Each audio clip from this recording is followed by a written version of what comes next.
let's get started. I'm sure people will slowly join as the webinar continues. So hi, welcome everyone, and thanks for joining today's Circular Economy webinar on the Circular Economy Toolkits developed by Edge Impact. So firstly, I'd like to introduce myself. My name's Nick. I work at Edge Impact, a sustainability consultancy based in Australia and New Zealand, and we do work in the circular economy space, ESG, waste, climate risk, and carbon emissions. And we firstly just like to also thank the Restaurant and Catering Association for helping us host this webinar today.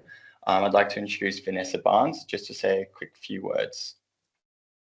Hello, everybody, and thank you for joining us today for this webinar. And I'm really looking forward to what Nick and some of the other presenters that we have and what they're going to be talking about. But thank you, everybody, for joining, and I hope that you get a lot out of this session today, as I'm sure you will. Thank you, Nick. Thanks, Vanessa. And just quickly want to say thank you to the City of Sydney for supporting and funding this project. Just a couple of quick housekeeping items. If you have questions along the way, feel free to put them in the Q&A chat or the chat. Aditi, who works with me at Edge, will be looking through these questions and ensuring that we have a bit of time at the end to answer some of those as well. And just note that this webinar is going to be recorded, so it will be posted on the Restaurant and Catering Association's website after this. So let's get started. So firstly, I'd just like to take a moment to acknowledge the traditional lands on which I'm presenting on today, which is the Gadigal people of the Eora Nation, and just a reminder that circular economy also inspires regeneration of land and rethinking the current waste and resource intensive systems we are a part of. So for today's webinar, there'll be 3 key learning outcomes over the next 45 minutes. The first will be what is circular economy, understanding what it means for your business and how it can be a positive tool for change in the hospitality industry. Next, we'll learn about how to use the Circular Economy Toolkits and what practical initiatives you can consider for your business. And lastly, we'll hear from a few guest speakers that will demonstrate the success of practical circular economy initiatives they've implemented in their business. So for the speakers today, you obviously have myself, and you've heard from Vanessa. We'll also be hearing from Kimmy from Cherry Moon Cafe based in Sydney. You'll also hear from Henry from Radish Catering Events, the Managing Director. And you'll also hear from Sabrina, the Senior Partnerships Manager at Too Good To Go. So just quickly with the agenda today, so we're talking a little bit about the Circular Economy Toolkits, how you can take action and implement those initiatives. You'll hear from the guest speakers, and then we'll talk about how these toolkits can create value for your business now and in the future. And there'll obviously be some time for some questions at the end. So let's get into the webinar. So for those unaware of the circular economy and what it means for businesses, a quick little history update. So traditionally, we've worked in business models that are quite linear. So a product or an asset or a food item will be developed, it'll be manufactured, it'll be used by consumers, and then typically thrown in the bin. Now, a circular economy creates a loop system around that use and manufacturing stage, looking at ways that we can extend the life cycle of a product, how we can reuse it, repair it, remanufacture, or refurbish it, essentially any way to keep it out of the bin. Now, circular economy can be great for businesses as well, and it goes beyond sustainability and acts as a powerful force to strengthen your business operations. It can help cut unnecessary spend, especially on procurement and waste. It can also help you build a valuable story for your staff and customers, and it can also help reduce your environmental impact, and we'll go into these today.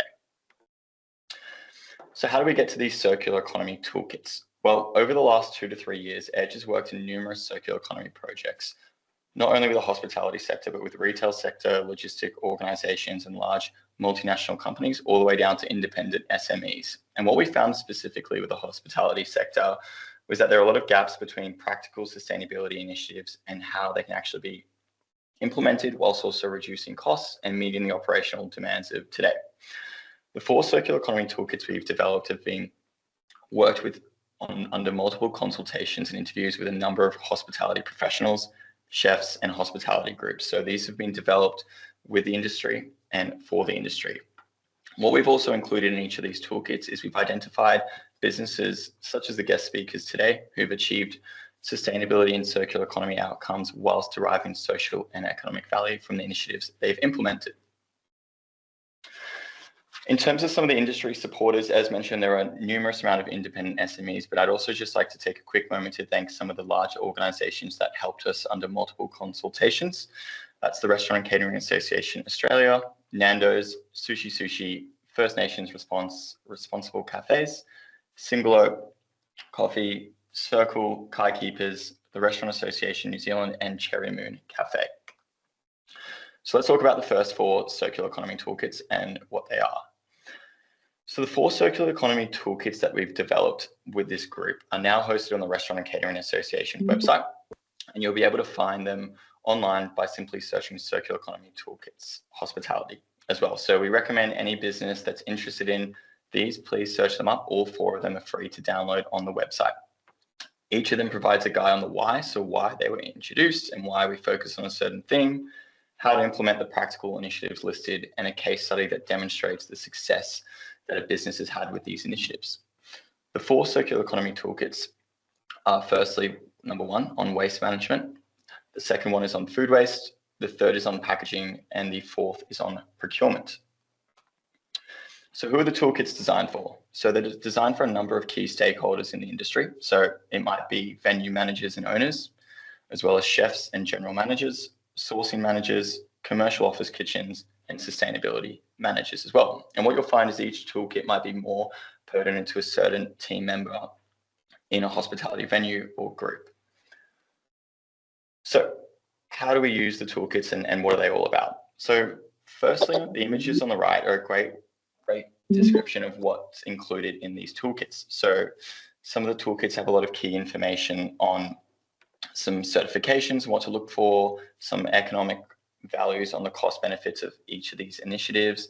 They also provide visual images of what to look for certain types of packaging and waste management systems. And most importantly, they have a set your team up for success section, which provides 3 practical initiatives that your business can investigate and look into. So when using the toolkits, what we recommend is the business member to choose one toolkit that resonates most with them from a sustainability issue or passion that they'd like to explore. For chefs, that might be food waste and procurement. For venue managers, it might be packaging. For operation managers as well, you might be interested in waste management. So there's always one for each different issue that a business is facing. There are 3 practical initiatives in each one in the Set Up Your Team for Success section. Review each of them and choose one that's most pertinent to you.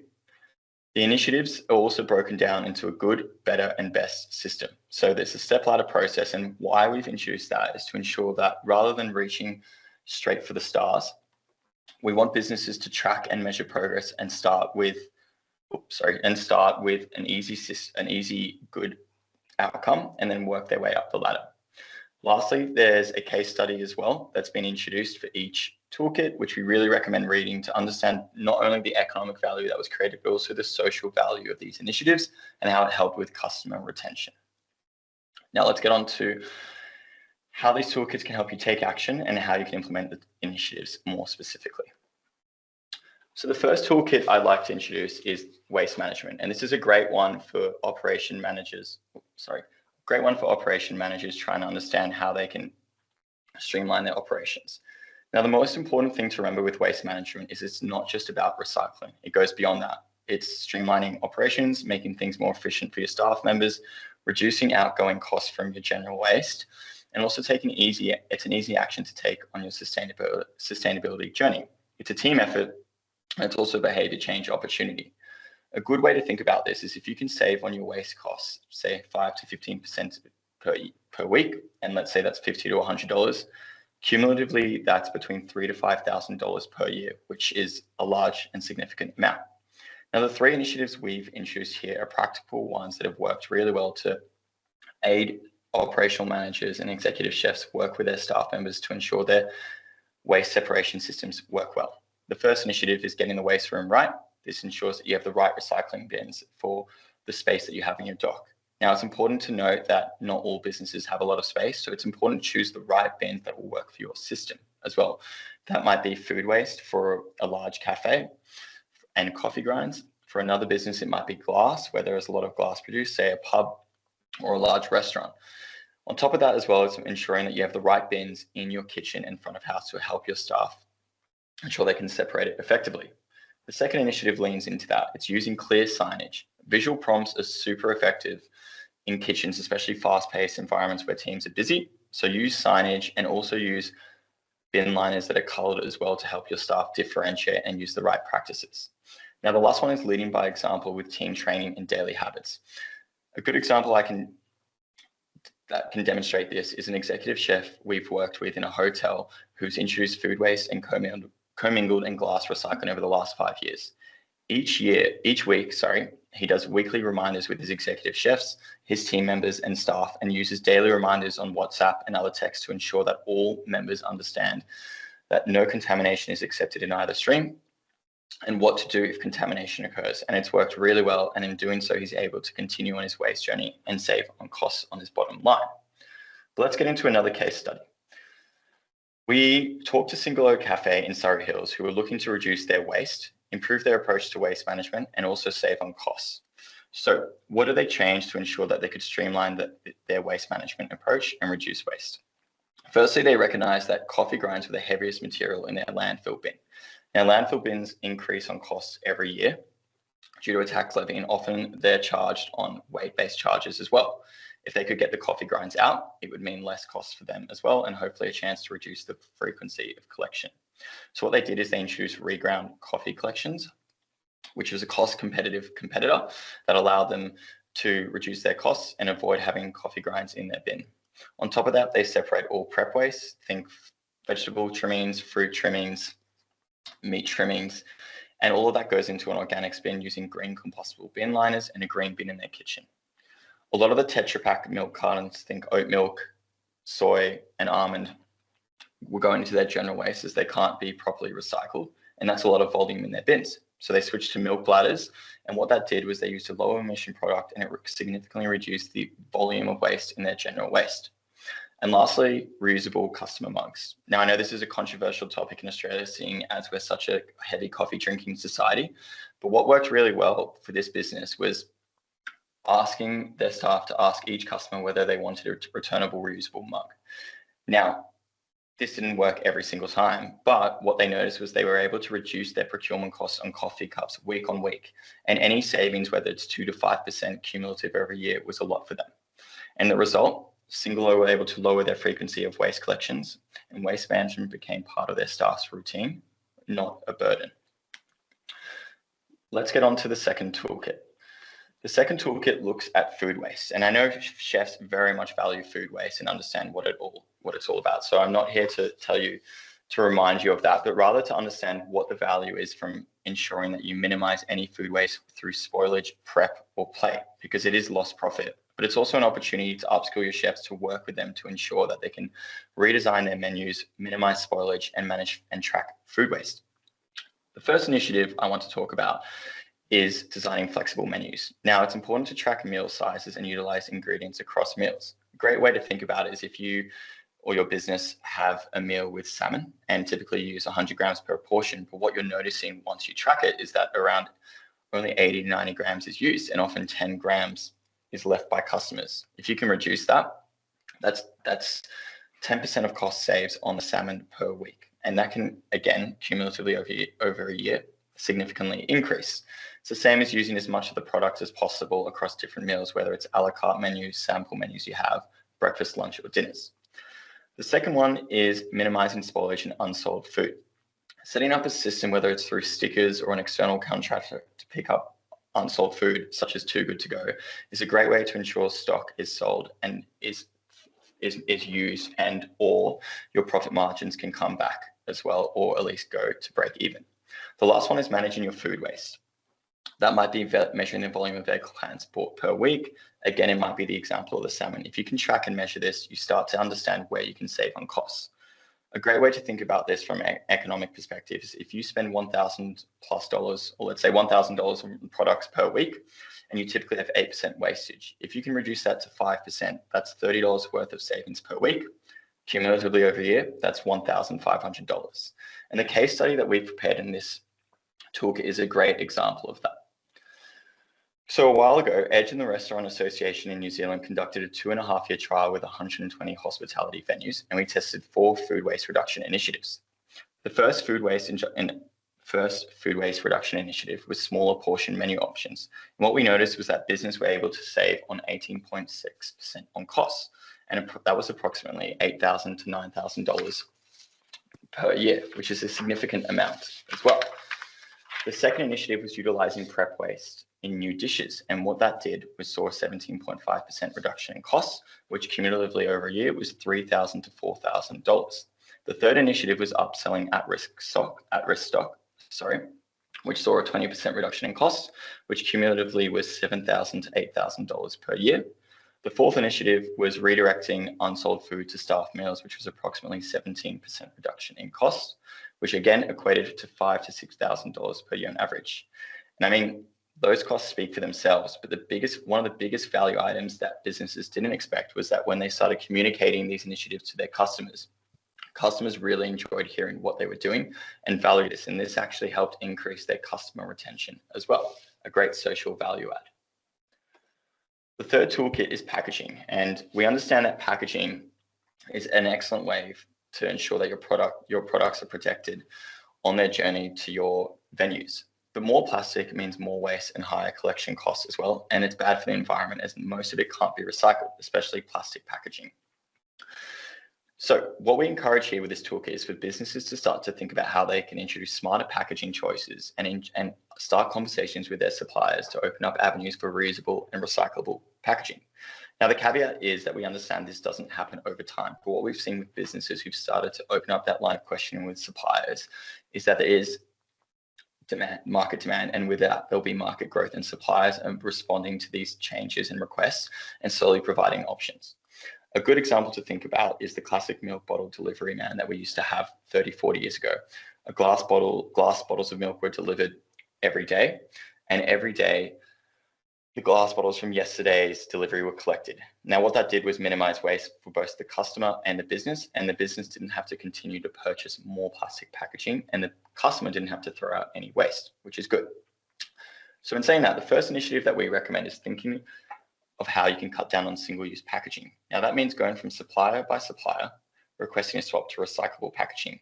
Think paper, think cardboard, think rigid plastics such as your classic milk bottles again, or any glass items as well, whilst ensuring that OH&S standards are maintained and that you can protect the product. The second is trialing reusable packaging.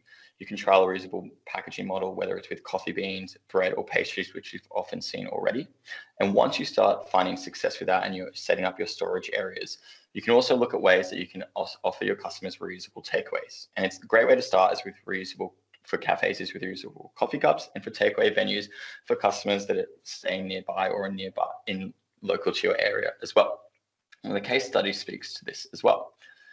So the third case study is Circle Reusable Cups, who are a company that provide cafes a reusable cup system that ensures that their cups can be used, there are collection drop-off points, and coffee cups can be reused daily. So Circle Coffee Cups is one example, worked with 4 cafes in One Farrer Sydney Tower in a Sydney office CBD building. And what they did is they ensured that the cafe's team members were on board with the program. And so cafes, similar to Singolo, reminded customers of the reuse system, including the simple customer drop-offs in nearby areas as well, and when customers needed to drop off the coffee cup spot. Now, the result of that was that Circle have helped One Farrer and the 4 cafes avoid over 200,000 coffee cups already. Now, if we think about that from a numbers perspective, if each coffee cup costs 25 to 50 cents, and that's 200,000 coffee cups, that's $50,000 to $100,000 saved per year for businesses alone. Now, if you can quantify that and think about ways that you can do that with your business, and not just coffee cups, but any reusable packaging methods, it's a simple way to reduce your procurement costs and also reduce your waste downstream. And Circle are a great business that can help measure those impacts, especially for cafes. Now, onto the fourth toolkit. The fourth toolkit is specifically designed for venue managers, sourcing managers, and sustainability professionals within the industry who are looking at ways that they can introduce sustainable and circular procurement, which is about helping a business reduce their impact in their supply chain, whilst also creating social and economic value for their business, especially with brand awareness. This includes strengthening supplier chains, introducing ethical certifications, using local suppliers where possible, trialing reuse seasonal produce as much as possible, and furnishing or fitting out your business with low impact products. So the first initiative we want businesses to consider is looking at the right certifications. So in this toolkit, we have a number of different certifications, and we have a number of different businesses that procure Indigenous-led products that we recommend reviewing and thinking about how you can ask your supplier about them. A simple one that many will recognize is R&CA approved farming, which is a great ethical certification to use. The next is local and seasonal produce. Now, again, we want to caveat that we're not asking businesses to completely change from large multinational logistics suppliers only to local suppliers. But what we've seen is when businesses have a nice mix of local suppliers and national logistics suppliers, in the case of where there are climate risk disasters that affect multinational logistics suppliers, or things with gas prices, such as what a lot of businesses experience at the start of the year and are continuing to experience, local suppliers can often provide a nice cost cut effective price point for businesses, and it can also improve your relations and support your local ecosystem. Now, lastly, the third practical initiative is buying recycled or secondhand materials when you're fitting out your business. Now, this doesn't, again, need to be every single asset that you need to procure in your fit out. We know businesses want to have a certain aesthetic, but there are often times where you can swap high emission products such as concrete to a timber frame or something that, or recycled timber from your local men's shed that has a much lower impact on the environment as well. Now, getting to the fourth toolkit, you've probably heard enough of my voice, so I'm going to pass you over to Kimmy, who I believe is here on the call. She's the owner of Cherry Moon Cafe and is part of the fourth case study.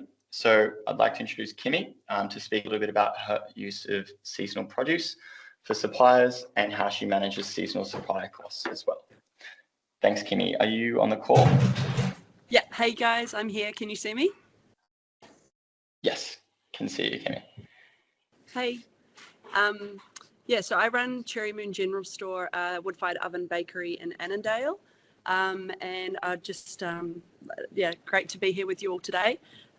We work with some really amazing suppliers like whole grain milling to use in our bakery for all of our sourdough bread, all the pastries and donuts, cookies, pretty much everything that we make.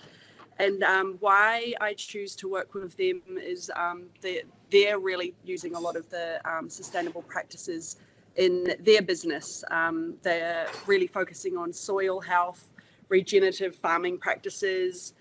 Then, you know, that's creating very mineral-rich flour, and then it's a lower carbon footprint. And in the results, it's just that we're able to use something that's such more high quality, looking after the land at the same time, and but yeah, really believing in the suppliers that we're using to run our bakery. We also are working with a lot of seasonal produce, so every season we're in touch with, or like quite regularly, we're in touch with our fruit and veggie suppliers around what's good at the moment, what the costs are, and creating our menu based around that. And yeah, then that's inspiring us to come up with what the ideas with what we're going to put on the menu at the time. And yeah, with our fit out, we got a whole lot of recycled timber to fit out Cherry Moon, along with our wood-fired oven facade, which is from 1869 from an old bakery in Ballarat.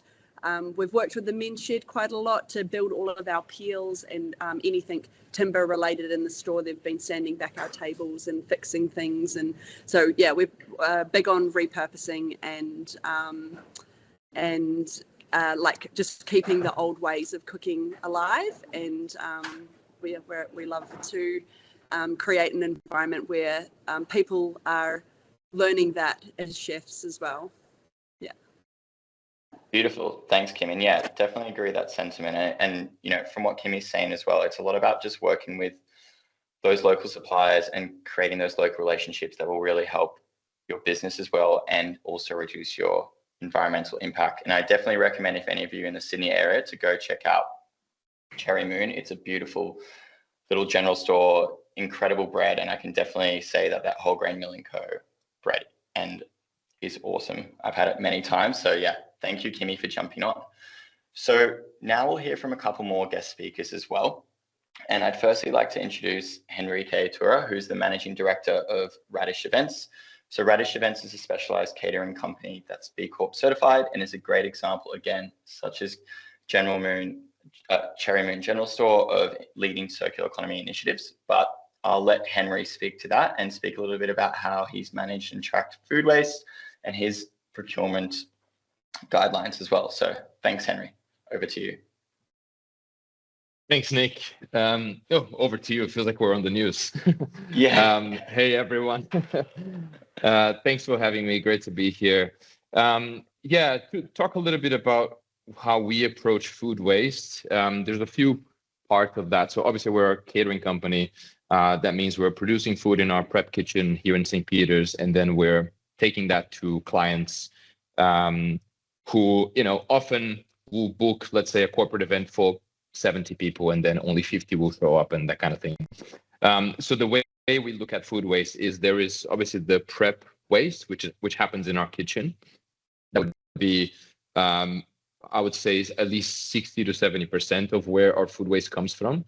And what we try to do there is we try to think of circular menu design, which is a very pretty way of saying basically how can we use every part of each ingredient and have not so much of you think of a dish and then the ingredients for that dish in an isolated way, and then there's another dish with a whole new set of ingredients, but rather we think, how do these dishes connect to each other via the ingredients and the subcuts of that ingredient, and maybe a waste component. So to give you an example, if we buy a whole fish where we're going to use the loin for a dinner, and we're using the main part of the fish to create a main dish, we would get the rest of the fish, so the head, the frames, the tails, and everything, and smoke it in-house, and then pick all the meat from the bones and create a croquette that we can sell as a canapé. The beautiful thing about that is, first of all, it's delicious, but secondly, the profitability for that canapé is through the roof, because it's part of a fish that has already been paid for, essentially.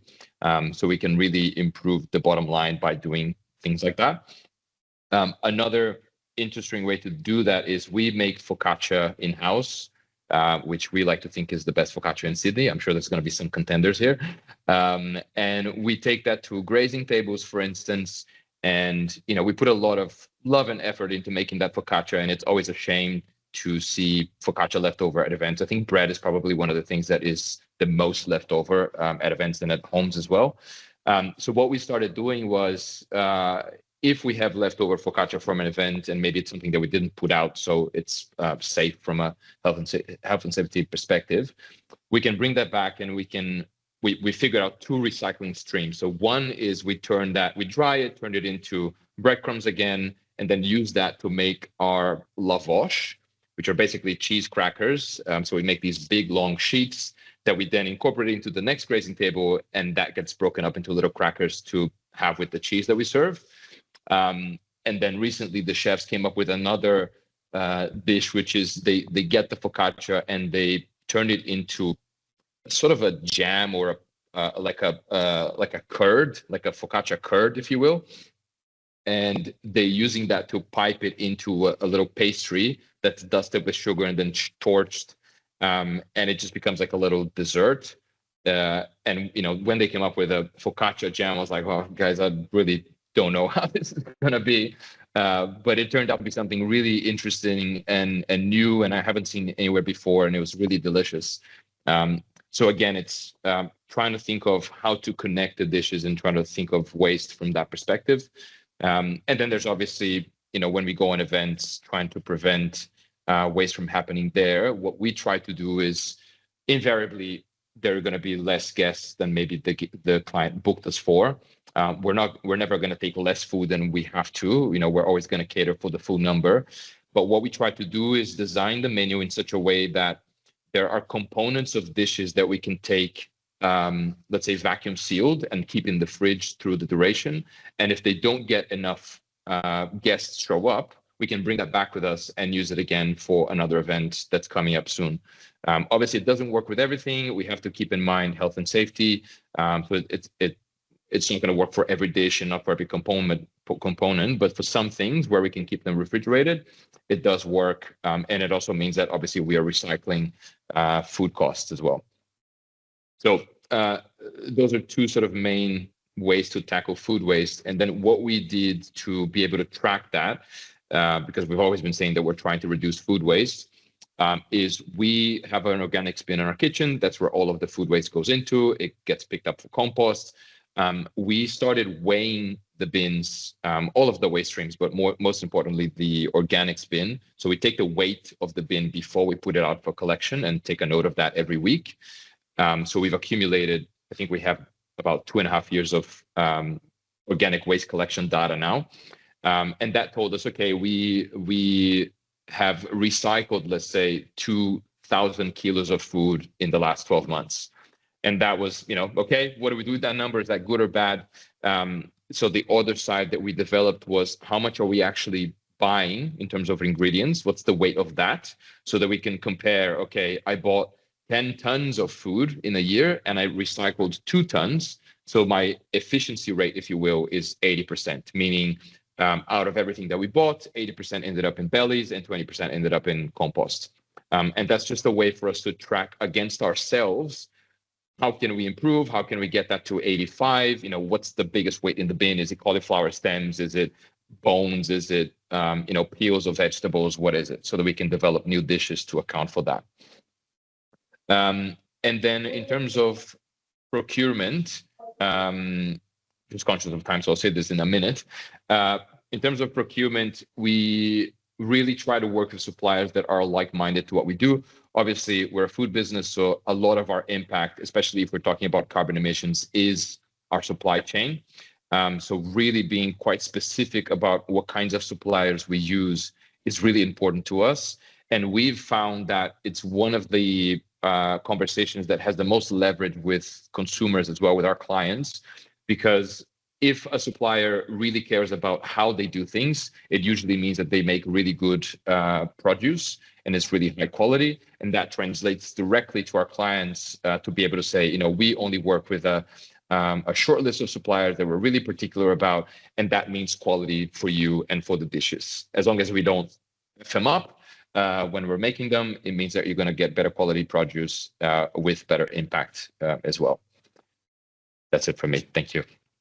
Beautiful. Thanks, Henry. And yeah, to definitely reiterate, I think he touches on all of those points in the practical initiatives that we've introduced in that second food waste toolkit, flexible menu design, tracking food waste. And I'm sure Henry can reiterate this, but he didn't start everything at the same time. It was one step at a time and building up to it. And that's the best way to approach a lot of these initiatives as well in these toolkits. And thanks for jumping on, Henry, and spending a bit of time talking about your processes with food waste and procurement. And this leads in really well to our last guest speaker today, which is Sabrina from Too Good To Go, which is a food waste app that some of you might be familiar with, but I'll let Sabrina do most of the talking. She's a senior partnerships manager as well, and I'll let her jump in and speak. So Sabrina.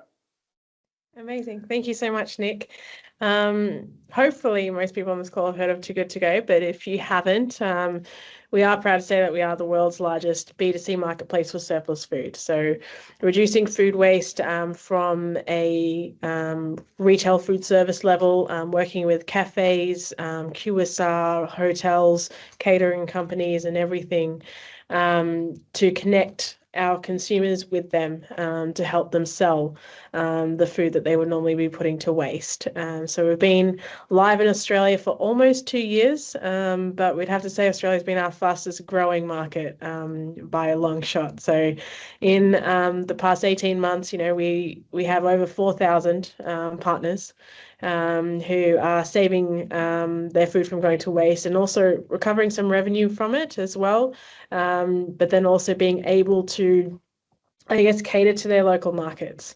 Obviously, I think we would all know if we've been in that business before, whether you have a general store, a supermarket, a cafe, a catering business, you do always want to make enough so that in case someone walks through your doors and says, hey, I want to buy something, you have it. But then you do always have that problem of, am I overproducing? Like what happens on a rainy day when they don't come in? So that's where I guess Too Good To Go comes into effect. So those are just some of the local partners we work with, but I would say out of the 4,000 we've got, about 60% of those are actually independents. So anyone who's owning their own store, their own restaurant, their own business, have come on board to do something about food waste, which is very encouraging. So how does it work? Really nice and simple, I guess. It's a marketplace on your phone. You can go on, you can see what's around you. There's a collection time. And we base it on surprise and delight. So we have surprise bags on there. Our partners, they put it up based on their surplus that they have every day. Consumers go in, they reserve it. It gives them the opportunity to try a new place they've never tried before, and get surprised with what's in their bag. And it's worked really, really well, I guess, for our market as well. And it puts the full control with our partners. So obviously we don't want anyone creating surplus, but at least now they have an avenue to do something about it. And as we all know, the cost is there. Right. So, we've purchased the products, whether you've purchased the ingredients to make something with it, then you're paying the labor to cook or to manage it. You're paying for the transport to get the food products or whatever to your locations. And it is a cost to then throw it out if you need to. So being able to have an avenue to recover that cost becomes really important and really key. And I guess the added benefit is then you're also welcoming people back into your stores, because people do need to come and visit you to collect their bag. And while they're there, they get to experience what else you have to offer. So it's something that we are quite proud of. And, it's really great to see. I think anyone would agree. 2 to 5 years ago, the discussion around food waste was not that prominent. It's something that's become more and more of a conversation now, and it's great to see what everyone is doing. My husband himself, he's a chef in hotels, and I would love to share some of the things that you're working on, Henry, with him, because I'm sure he'll be inspired. So trying to keep in with my time limit, but key things that, what food retail, food service businesses can unlock with something like Too Good To Go is, like I said, you can recover the revenue, cover your food cost. You can obviously work towards reducing that food waste, and we do help with that ESG tracking as well. But you can also get new customers through your door. It's such a competitive landscape, especially when you're competing with delivery platforms and other things that are happening. And we try and keep it nice and simple. A store can get on board. We don't do locking contracts or anything like that. But the whole premise around it is giving businesses an avenue so that they can trial new things. They can, cater to their markets without the fear of oversupply or overproduction, because they've got a solution for it. So hopefully I haven't gone over my time, but if anyone does have any questions, please do let me know. But it's really inspiring to hear what everyone's doing. Beautiful. Thank you so much, Sabrina, for your time as well. And yeah, just to reiterate, Too Good To Go is one of a great practical initiative that a lot of businesses can consider as well. A lot of my friends use it. I've used it myself as well. And it's a great way to ensure that, as Sabrina said, you can help reduce any bottom line costs, reduce food waste to landfill as well if you don't have a food organics recycling bin set up. As I mentioned earlier, with general waste tax levies increasing year on year, any ways that you can reduce waste is a great way to do it. And Too Good To Go is a great app to do so. So now I'll move towards the end of the webinar, but firstly, just like to take a quick moment to talk about the value from the toolkits and the key takeaways from the webinar today before we get into some questions. So as discussed, the circular economy initiatives that we've presented today and some of the examples that all three guest speakers talked about are that they're practical and they're accessible. As we developed these toolkits, it was done in consultation with so many members of the food industry, the hospitality industry, that these toolkits are ready to be used now, but they're also legacy documents. They can help your businesses achieve their sustainability goals, reduce your costs at the same time, create value for your customers, and strengthen those supplier relationships. And customers want to hear what your businesses are doing. There was a recent report last year in 2025 from South Pole, where it found that close to 76% of Australian shoppers weigh sustainability into their purchasing decisions. Now, that might not be every day and they might not be searching for it, but if you tell them what your business is doing and one of these circular economy initiatives, it's a great way that people can resonate with what your business is and your business model as well. So, key takeaways. As mentioned, the toolkits are legacy documents. You can download them on the Restaurant and Catering Association website. There's 4 of them and they're all for free to use. And just a reminder, take one initiative at a time, choose one that feels relevant and feasible, and choose the right toolkit for you and where your business is at in terms of its sustainability and circular economy journey. Use the step ladder good, better, best system. Reaching from the stars from the get-go doesn't always work. Start low, track your progress, and measure that over, say, 6 months to a year. And once you're comfortable that you've implemented that initiative to its best, start on the next one. Thirdly, work with your team. Your chefs and staff can help you build the initiatives and systems you want to implement, but I'm sure all the 3 guest speakers can attest that you need to ensure all staff members are on board with your initiatives. Once you do that, you encounter less resistance and it's a lot easier for you to implement your initiative. And lastly, your suppliers will listen. Where there's market demand, there's market growth. We know traditionally supply chains have used single-use packaging, but there is momentum for change. Ask and you shall receive. It might not be now, but it might be in 6 months' time. So lastly, how can Edge and our guest speakers help? Firstly, if Edge is very excited to be able to help any businesses apply any of the initiatives in the toolkit or field any questions over the next few months. We can provide you with recommendations on approaches to packaging or procurement conversations with your suppliers. And lastly, if you want to get in touch with any of the guest speakers, please email me at nick.jackson@edgeimpact.global. You'll be able to find me and I'll be able to put you in contact with either Sabrina, Henry, or Kimi if you have any questions about the toolkits or about what they've talked about today as well. And lastly, I'd just like to say again, a special thanks to the Restaurant and Catering Association for hosting this and recording this today. As mentioned, this recording will be sent out to R&CA members and will be available on the website to look at as well. So thank you again, Vanessa. And Aditi, I know there's probably been a few questions in the chat. Are there any questions that would be good to bring up and talk about before we get going? No questions in the chat as of now, unless anyone wants to add one in as we sort of go through. But we can field through other questions just to get the conversation going, Nick. Yeah, for sure. So we've just got some, I think, one question come through from, might be in the chat. Sorry about that. Oh, Marlene's asked if any of the guest speakers would be willing to be a guest speaker in their class. So yeah, definitely reach out, Marlene, to any of them, and I'm happy to give you their contact details after this as well. But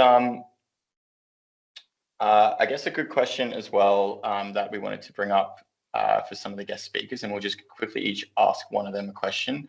Aditi, did you want to ask some of the questions to the guest speakers? Yep, can do. So Henry, we would love to hear more about your approach to procurement. You mentioned how suppliers with good policies in place likely have better quality produce, and this is attractive to your clients. So could you tell us more about how you speak about these initiatives to your customers and chefs as well? Yeah, sure. So with clients, we're always trying to find ways to, I guess, get people to resonate with what we're trying to do with the business. Sustainability in general can get quite overwhelming if we're trying to name every single sort of process that we do that might not always be so relevant for someone who's booking an event. And what we found is that the project itself is one of the things that resonates the most. So leveraging that conversation of by having a strict procurement guide with certain criteria and favoring suppliers that have better ethos, whether it is like Kimi was mentioning, regenerative farming, biodynamic, low carbon impact, those things usually equate to better produce and more tasty produce in the end. And that translates directly into the plate. So that's often something that we sort of lead with if we feel like the client is not someone who is particularly interested in sustainability in a more in-depth way, and they're sort of more it's just like a nice to have, then that's kind of what we'll lead with. Other clients are a bit more advanced, let's say, and they're more interested in knowing what kind of beef we buy, where we buy our beef from, what are the credentials and certifications that come with that, and so then we can share that kind of insight. The two things that I would say I find from the chef side of it, so from the kitchen point of view, interesting is obviously the quality. We love working with great quality produce, but not gonna lie, it is quite the process to filter through what's out there and try to understand whether the suppliers that we're working with actually do the practices that they say they do or not, because often you'll find a lot of suppliers will just say yes and nod their head to whatever question you ask them. And so having to dig a little bit deeper and just sort of be more curious about what it is that we're buying and what it is that we're selling, I found that first strengthens the relationship that we have with suppliers, but then also gives us more stories to talk about when we do talk to our clients.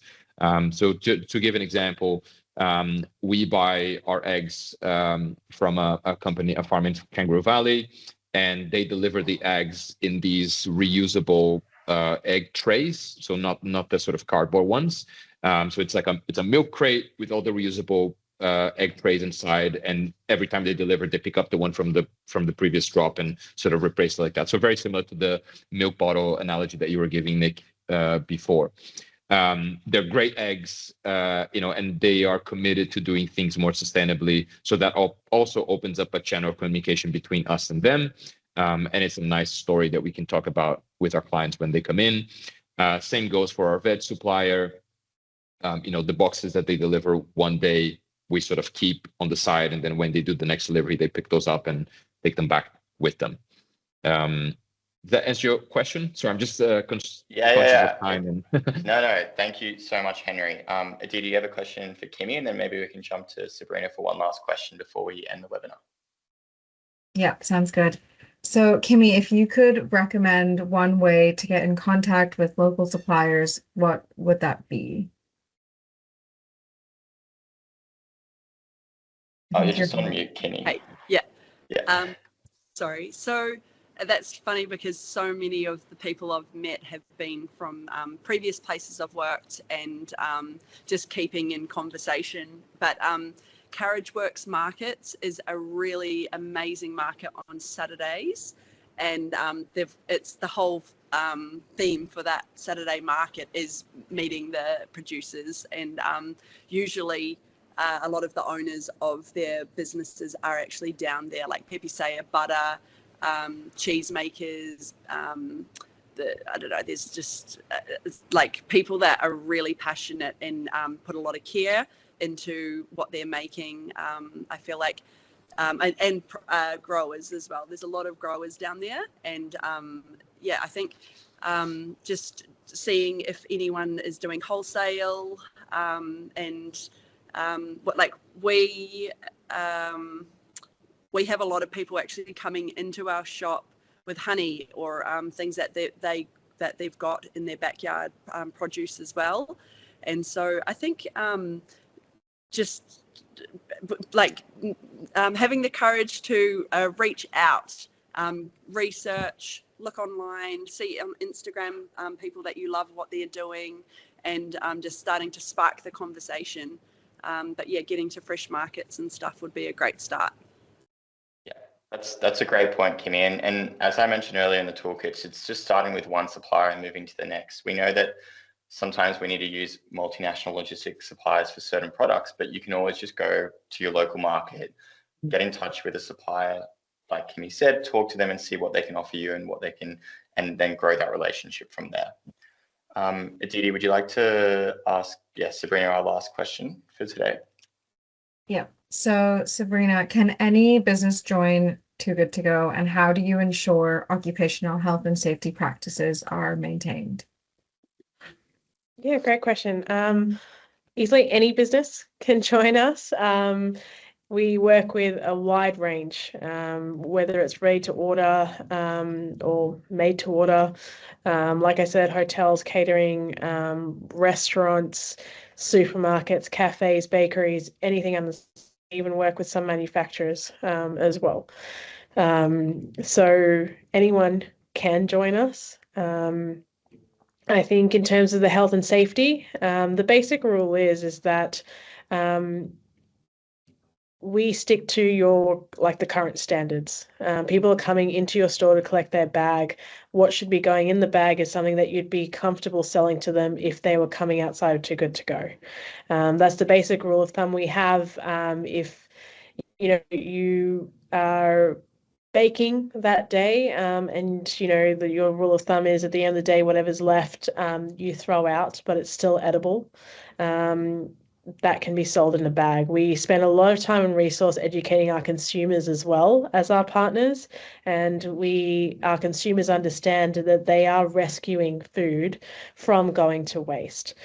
So it may not be completely fresh, it may be a little imperfect, especially if it's fresh produce, but it is completely fine to eat within, the day or a couple of days, or to cook with. So obviously, we take a lot of care in terms of training our partners as to what should go into bags, what shouldn't. We provide a lot of resources to that as well. And luckily, to date, in the past 2 years in Australia, but 11 years globally, we've never had an issue around food safety, because we do spend a lot of time and resource in terms of educating our partners, but also by the same token, educating our consumers as well. And we're definitely not, I guess, I think a lot of people understand, okay, I'm rescuing a bag from the bin. So it's something that literally someone's put in the bin and now they're taking out a bag. Definitely not the case. It's literally going with your own, I guess, promise of what you're delivering on a daily basis, but then also in terms of what your business can handle as well. So literally rescuing it, I guess, from that point at which you think okay, I need to move this along to make space for the next product, essentially. I hope that helps answer that question, I guess. Yeah, for sure. Thanks, Sabrina. And yeah, it's again a great point on just having your team members on board with the programs and making sure they understand what's expected when you're introducing a new initiative, whether it's with Too Good To Go or any of the 3 practical initiatives listed on any of the toolkits. I guess with that, I'd just like to thank everyone for joining today. We'll end the webinar. I know we went slightly over time, but thank you everyone for listening and joining in. I've put my email in the chat if you'd like to get in contact to talk about the toolkits, or then get in touch with the guest speakers. I'm happy to do that as well. And just a special thank you again to Aditi for helping out, and also Vanessa from the Restaurant and Catering Association for hosting this webinar. Vanessa, did you want to say any last remaining words before we end the webinar? No, I just wanted to say thank you. It was really enlightening, and it's just good to be reminded of ways in which we can all support these kinds of initiatives. So thank you to all of the guest speakers, and to yourself, Nick, for championing the reduction of food waste. It's great. And thank you to everyone who's joined us as well. It's great to see everyone online.